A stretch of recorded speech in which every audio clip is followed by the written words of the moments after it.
Hello students, today we will discuss about total energy stored inside series and parallel combination of capacitors. First is in series combination of capacitors. In series combination, charge remains constant. So total energy U is equal to 1 by 2 Q square by Cs. Cs is the equivalent capacitance of series combination. 1 by Cs is equal to 1 by C1 plus 1 by C2 plus 1 by C3 so on. So when we multiply Q square by 2 with 1 by C1, 1 by C2, 1 by C3, we will get U is equal to Q square by 2 C1 plus Q square by 2 C2 plus Q square by 2 C3 plus so on. So total energy is equal to sum of energy stored inside individual capacitors. In parallel combination of capacitors, the potential difference remains constant. So for total energy, we will apply formula 1 by 2 CV square. Here C is equal to Cp. Cp is the equivalent capacitance in parallel combination, which is equal to C1 plus C2 plus C3 so on. So U is equal to 1 by 2 C1 V square plus 1 by 2 C2 V square plus 1 by 2 C3 V square. So U is equal to U1 plus U2 plus U3. So in both cases, in series as well as in parallel combination, total energy is equal to sum of energy stored inside individual capacitors. Now dielectrics. Dielectrics are the insulating substances which transmit electric effect without conducting. Inside the dielectrics, there are no charge carriers. There are no free electrons, so they are insulating substances. Now we have to study the effect of external electric field on both conductors and dielectrics. So first is conductors.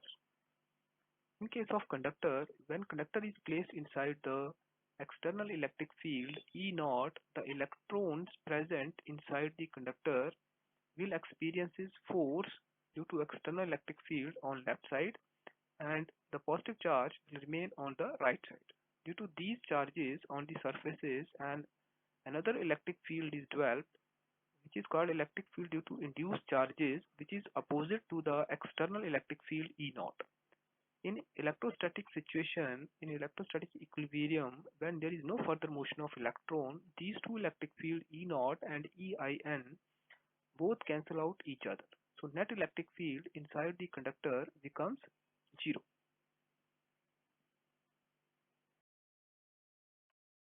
Now in case of dielectrics, when dielectrics are placed inside external electric field E naught, there are no free electrons inside the dielectrics, but the molecules present inside the dielectric get stretched due to the force experienced by negative and positive charges present inside the molecule due to external electric field. So all the molecules inside the dielectric get stretched and align themselves along the direction of external electric field. So due to their alignment, negative and positive charges are induced on the surface of the dielectric. There are no volume charges, but surface charges are induced due to polarization. So inside the dielectric, another electric field is produced, which is EIN, electric field due to induced charges, which is opposite to the external electric field. So the net effect is the electric field inside the dielectric get reduced. These two electric fields E naught and En do not cancel each other. Only the value of electric field get reduced. Net electric field will be equal to E naught minus EIN,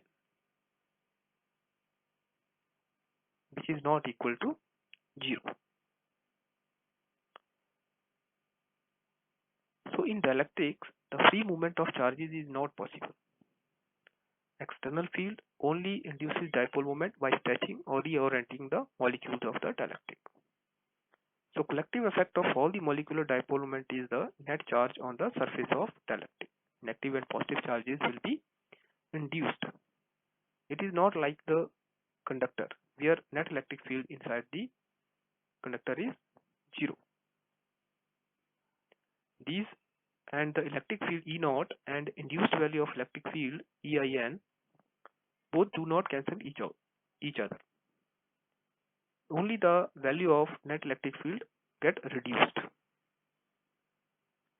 and the extent of the effect depends upon the nature of dielectric.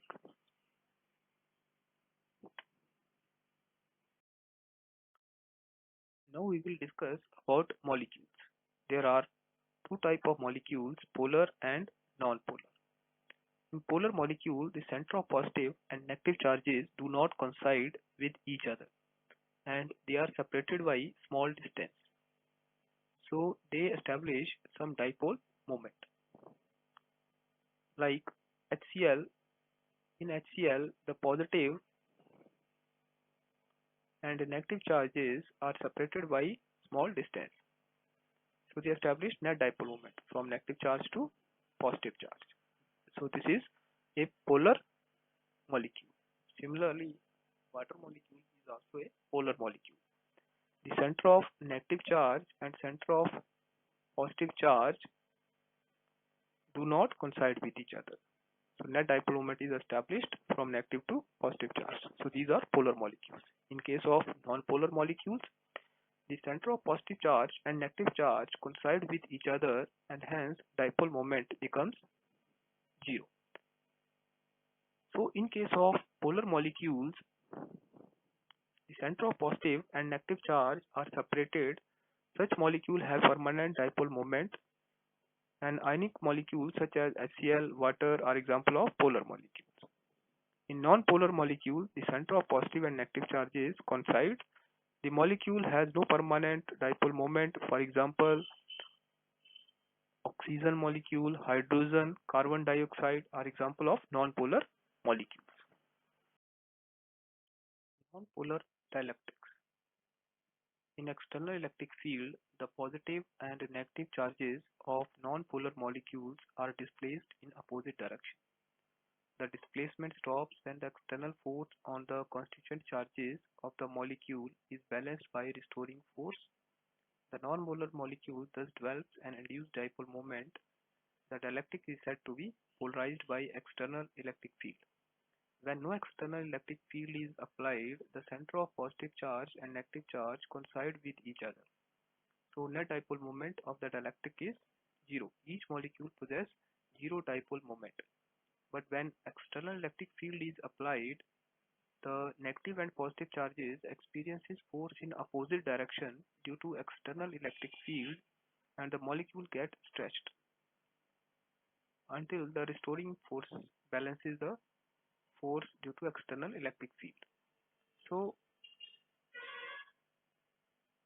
on the surfaces of the dielectric, non-polar dielectric, negative and positive charges are induced, and the dielectric possesses net dipole moment. The induced dipole moment of different molecules add up, giving a net dipole moment of the dielectric in the presence of external field. A polar dielectric.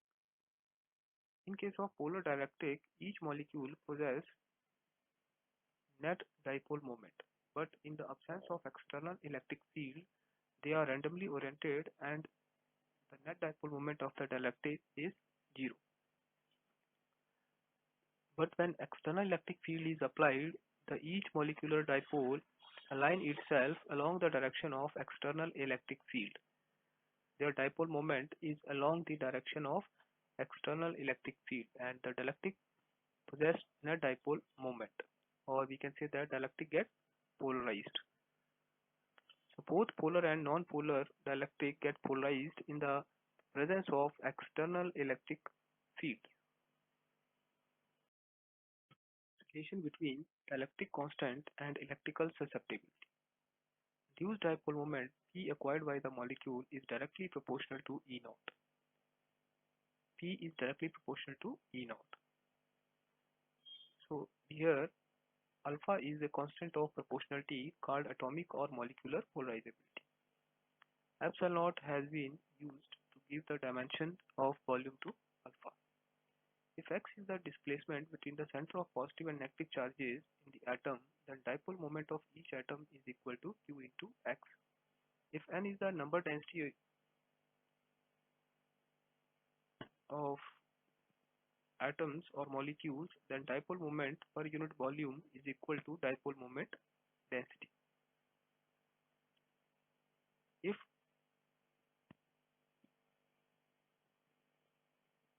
n is the number of atoms per unit volume and p is the dipole moment of one atom, then total dipole moment per unit volume is equal to n into p, or p is equal to q into x. So P is equal to N into Q into X. P is called electrical polarization. It measures the extent of polarization of dielectric. It represents sigma I. Sigma is the charge density, induced charge density.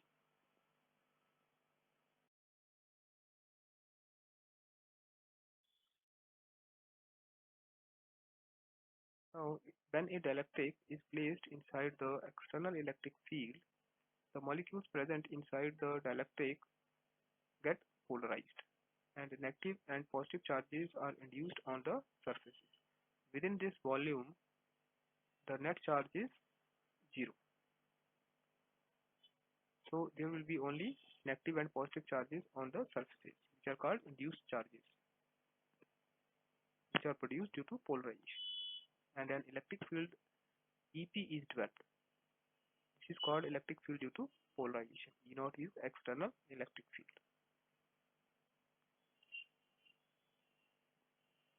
So a uniformly polarized dielectric amounts to induced surfaces charge density, but no volume charge density. There is no volume charge density, but there is surface charge density.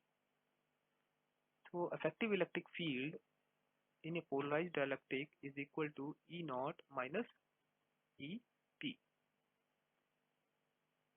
is called reduced value of electric field. EP is equal to sigma I upon epsilon. Sigma I is the induced charge density. Sigma can be written as Qi upon A. Now, if this is multiplied, Qi multiplied by D, and A is also multiplied by D, and this is the total dipole moment, this is the volume. Total dipole moment per unit volume is called electrical polarization P. So it becomes EP becomes P upon epsilon. Now we know that the electric constant K is equal to E naught upon E, and electrical polarization is directly proportional to reduced value of the electric field E. So P can be written as E is equal to epsilon chi E. This chi E is called electrical susceptibility. It describes electrical behavior of the dielectric. Now E is equal to E naught minus P upon epsilon. So this is equal to E naught minus P is equal to epsilon chi E. When we put the value, epsilon cancel out, and E will be equal to E naught minus chi E. So E naught is equal to E plus chi E. E is taken common, and E naught upon E is equal to K. So K equal to 1 plus chi. This is the relation between electric constant and electrical susceptibility. Now, capacitance of a parallel plate capacitor with conducting slab. We know that the capacitance of a capacitor with air in between the plate is given by C naught is equal to epsilon naught A upon D. When a conducting slab is introduced between the two plates of the capacitor, the electric field inside the conductor becomes 0. When a conducting slab is placed inside the external electric field, the electron present inside this conducting slab will experience a force in a direction opposite to the external electric field E naught, and all the electrons will get accumulated on this side and induces negative charge, and positive charge remains on the other side. Due to this positive and negative charge, an electric field is developed, which is opposite to the external electric field E naught. So, in electrostatic situation, when there is no further motion of electrons, these two electric fields E naught and the electric field produced due to the induced charges cancel out each other, and net electric field inside the conductor becomes zero. Now we have to find the capacitance when a conducting slab is introduced between the plates of the capacitor. So in order to find that, we have to find out the potential difference. So in this region, that is in D minus T region, the potential difference B is equal to E naught into D minus T. Because inside the conducting slab, electric field is zero, so potential difference is zero. So V is equal to sigma upon epsilon naught. E naught is the electric field in this region, which is equal to sigma upon epsilon naught D minus T. Sigma is Q upon A. So we know that C is equal to Q by B. So put the value of V at here, we will get epsilon naught A D minus T, and D is taken common, and this is written as epsilon naught A upon D. This epsilon naught A upon D is called C naught. So C is equal to C naught upon 1 minus T by D. So this C is greater than C naught, because in C naught there is only D, and in case of C, denominator is D minus T, which is less than D. So C is greater than C naught.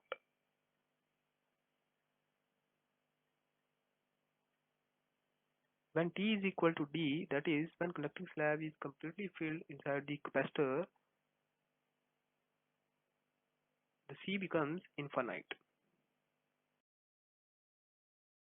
Next is capacitance of a parallel plate capacitor with dielectric slab. We know that capacitance of a capacitor with air in between the plate is equal to epsilon naught A by D. When dielectric slab is introduced between the plates of the capacitor, the charges are induced, negative and positive charges are induced on the surfaces due to polarization, and electric field EP is developed.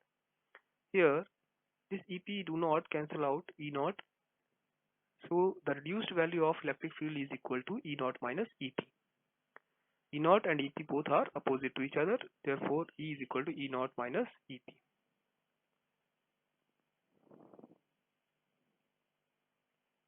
Now we have to find the potential difference. So potential difference V is equal to E naught D minus T. In this region, electric field is E naught, distance is D minus T, and inside the dielectric electric field is E, and this distance is T. So potential difference is E naught D minus T plus E into T. And we know that dielectric constant K is equal to E naught upon E. So E can be written as E naught by K. If E naught is taken common, then V is equal to E naught D minus T plus T by K. E naught is sigma upon epsilon naught. Sigma is Q upon A. So C is equal to Q upon B. When we put the value of V, we will get C is equal to epsilon naught A upon D minus T plus T by K.